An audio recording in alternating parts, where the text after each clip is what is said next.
कार्यकर्ता आणि सामाजिक कार्य करणारे आता संपणार आहेत. पैसे नसणाऱ्यांकडे सामाजिक कार्य करताना अडचणी येत आहेत.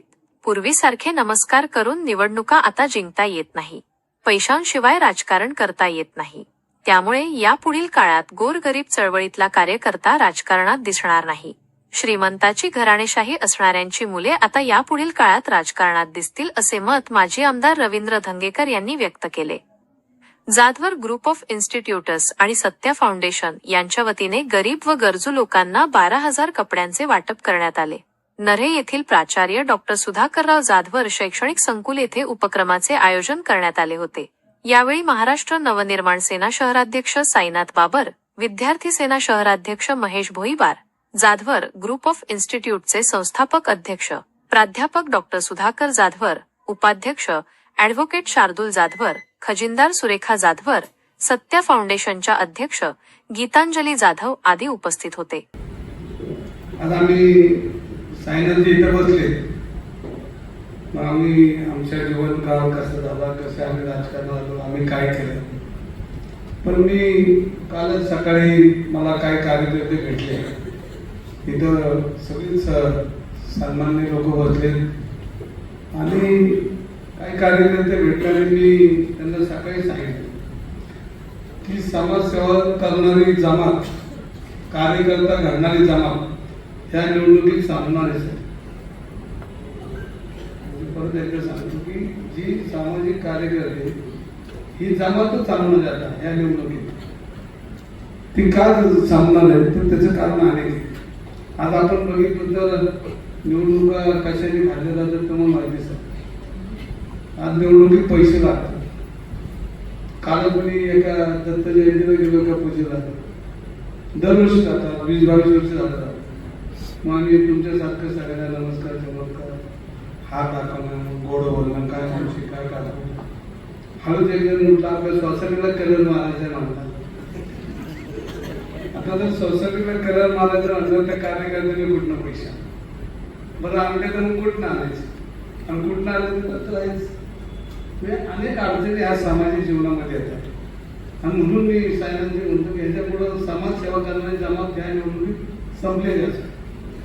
कारण निवडणुका ह्या आता नमस्कार करून चमत्कार करून राहिलेल्या नाही. आणि काम करतो म्हणून लोक मत देतात त्याच्यावर नाही.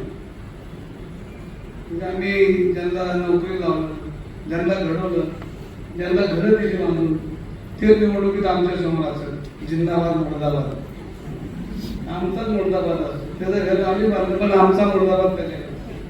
म्हणजे अशी परिस्थिती झाली. म्हणून आता हे सांगायचं कारणच हे की जर तुमच्यासारख्या संस्था काय राहिल्या एक सामाजिक भावनेतून त्या जिवंत राहतील, नाही तर आमच्या कार्यकर्ता पुढे चालणार नाही.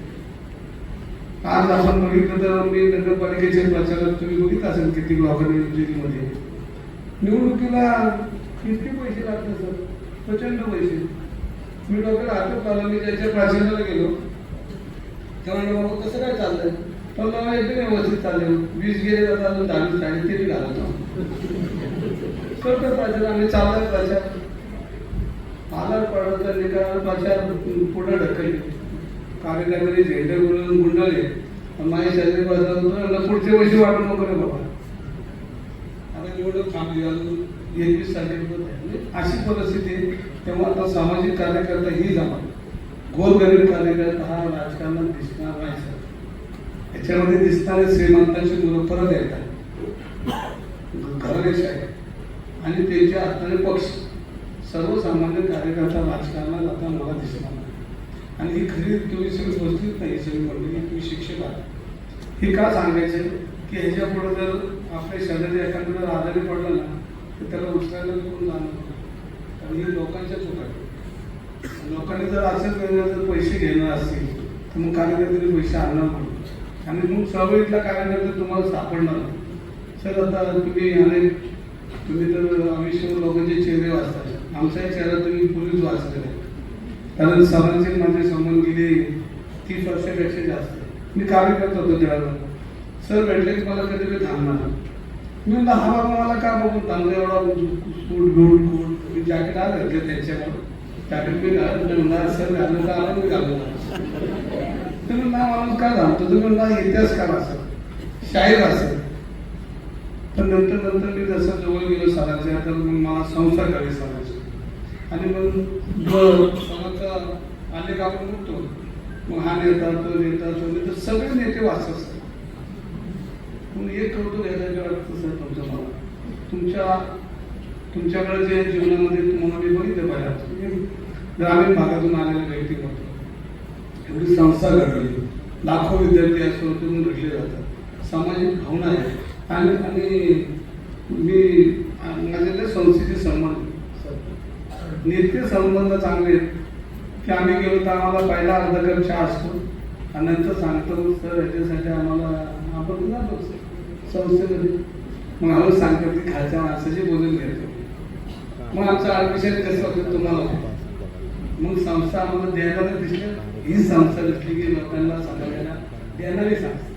त्यामुळे तुमचं मला साधुवर ग्रुप ऑफ इन्स्टिट्यूट व सत्या फाउंडेशन यांच्या माध्यमातून आज या ठिकाणी 12,000 गोरगरीब लोकांना कपडे वाटपाचा कार्यक्रम या ठिकाणी त्या ठिकाणी आपलं इन्स्टिट्यूट करत आहे. खरं तर सर्वांना शुभेच्छा कशा द्यायच्या हा खूप मोठा प्रश्न आहे की आज पण आपल्या देशाची महाराष्ट्राची परिस्थिती ही कपड्यामधून सुरुवात होती. स्वातंत्र्य काळ उलटून जवळपास 80 वर्ष होत आहे आणि आज पण आपण लाईट, पाणी, ड्रेनेज, अन्न, कपडे याच्यावरच भांडत आहोत आणि यासाठीच आपण आज प्रत्येक जण जात आहोत.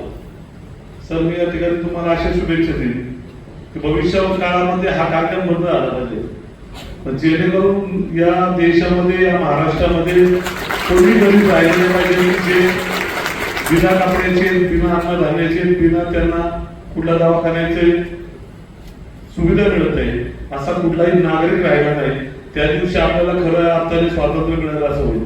आज महाराष्ट्रामध्ये, देशामध्ये शिक्षण हा व्यवसाय झालेला आहे, पण त्याला अपवाद अशी संस्था ठरली ती जाधवर संस्था, जाधवर इन्स्टिट्यूट यांच्या माध्यमातून आता आपण पाहिलं बरेच असे उपक्रम आहेत की ते फक्त शैक्षणिक सोडून तुम्हाला आयुष्यामध्ये पुढे काम करत असताना समाजोपयोगी बांधिलकी, समाजोपयोगी समाजाची कुठेतरी आपण देणं लागतो या निस्वार्थ भावनेने जाधवर इन्स्टिट्यूट यांच्या मार्फत जाधवर सर असतील, शार्दूल सर असतील, हे समाजासाठी सुद्धा काम करतात.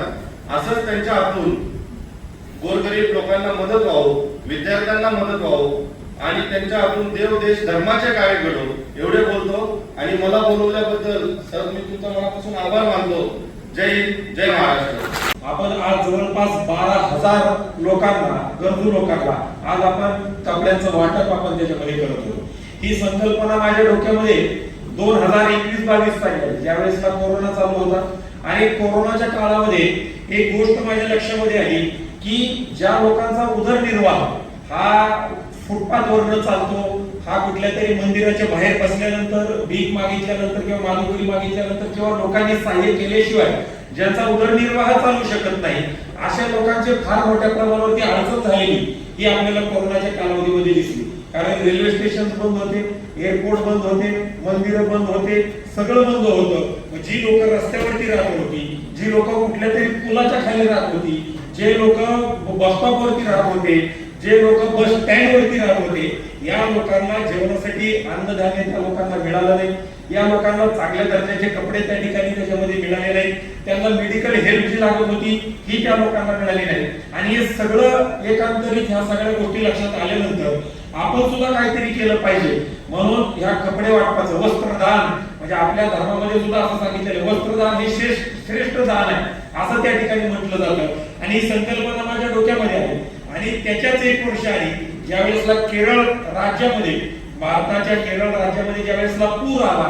पूर आल्यानंतर अनेक लाखो लोकांचे जीव त्या लोकांना त्या ठिकाणी गमवावे लागले आणि ते गमवल्यानंतर त्यावेळेसला लायन्स क्लब इंटरनॅशनल आणि मोठ्या सरांच्या वतीनं आपण जवळपास 4 कोटी रुपयाचे कपडे हे केरळला त्याच्यामध्ये पाठवलेले होते. आणि तो केरळला पाठवल्यानंतर ही घटना कोरोनाची झाल्यानंतर मग मी लायन्स क्लब ऑफ इंटरनॅशनलच्या लोकांना भेटलो, त्यांना सांगितलं की बाबा आपल्याला असा कार्यक्रम काय करता येऊ शकतो का.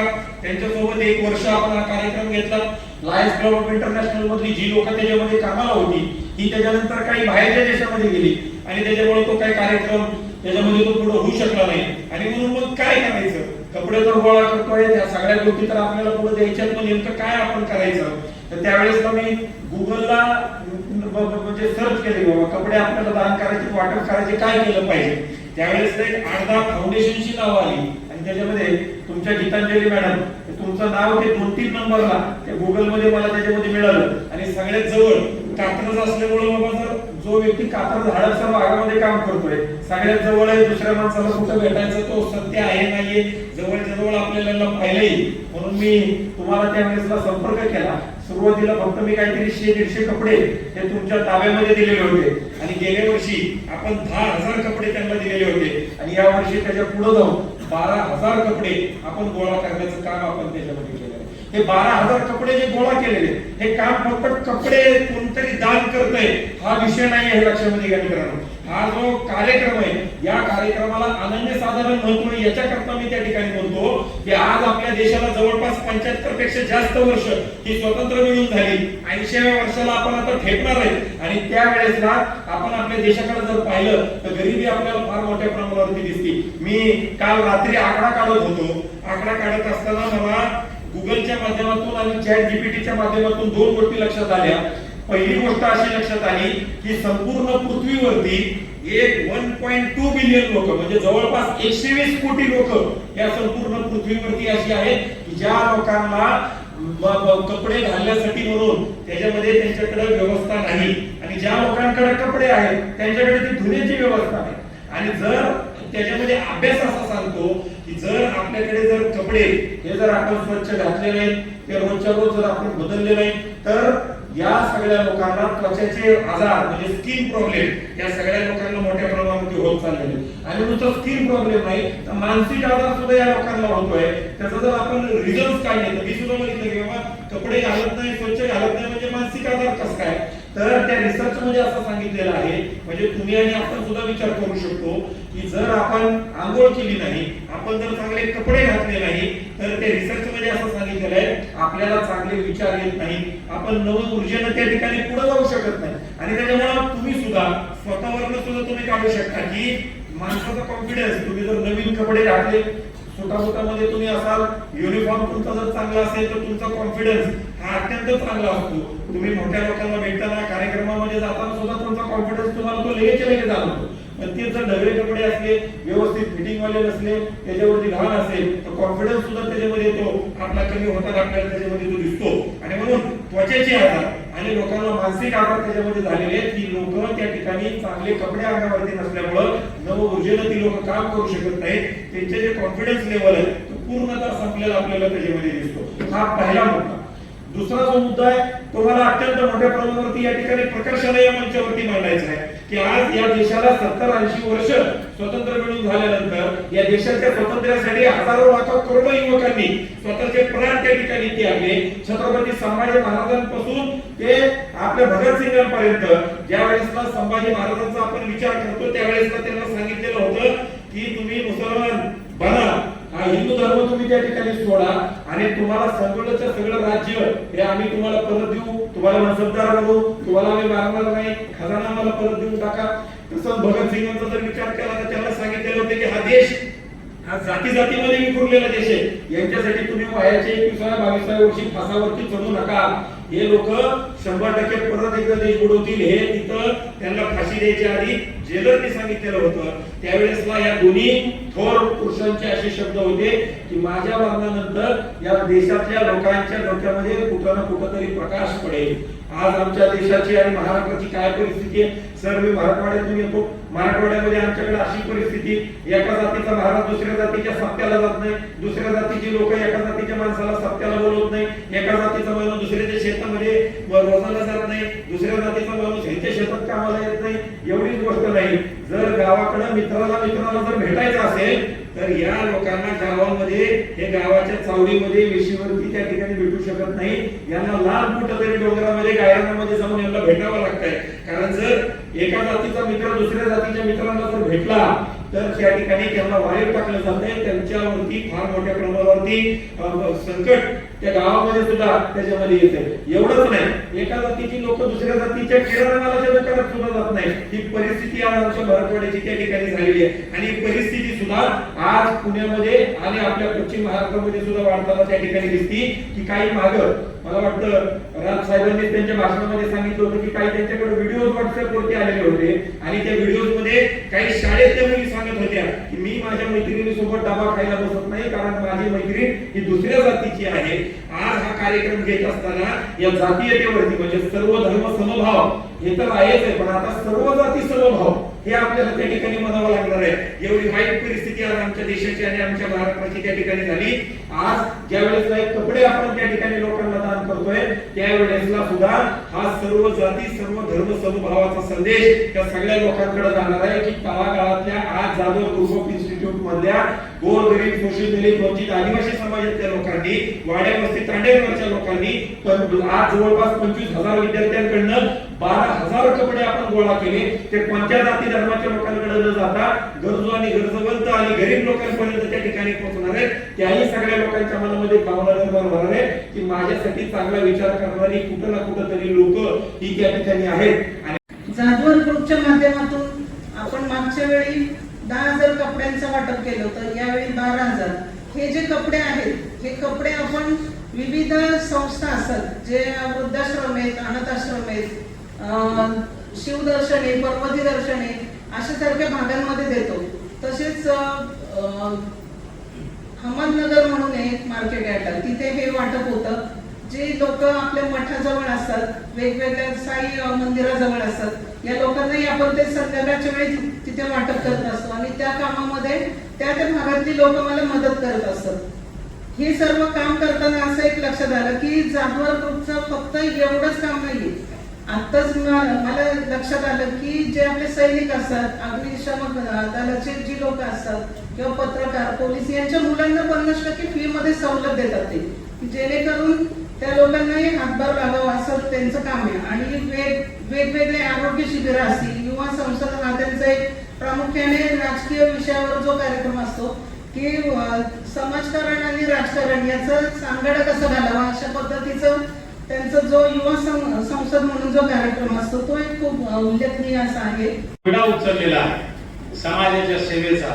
त्याच्यामध्ये जे जे काम करत आहे, जे जे त्या पालखीचे भोई आहेत त्या लोकांना इथं बोलवलं पाहिजे, त्यांचे अनुभव सांगितले पाहिजेत आणि यामधून अशा प्रकारची लोक तयार झाली पाहिजेत. हा याचा खरा उद्देश आहे. आज या कार्यक्रमासाठी आपण पाहतो की एक महिला काय काम करू शकते.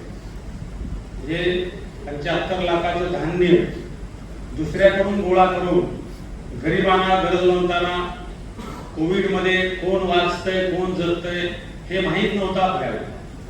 नवरा मरायला लागला तरी बायको त्याच्या जवळ जात नव्हती, बायको मरायला लागली तर नवरा जात नव्हता, मुलं जात नव्हती. ही परिस्थिती असताना ही लोक रस्त्यावर होती, रस्त्यावर उभं राहून लोकांसाठी काम करत होती. अशा लोकांना आपण या ठिकाणी बोलावलेलं आहे. याच्यामध्ये गीतांजली जाधव त्या तळागाळातल्या लोकांसाठी काम करतात आणि म्हणून आपण बाहेर इकडे तिकडे कपडे देण्यापेक्षा त्यांच्या हातानं आपण हे कपडे वाटपाचं काम हे केलेलं आहे. आपण या ठिकाणी काही आलात तुमचे संस्थेच्या वतीने मी आभार मानतो.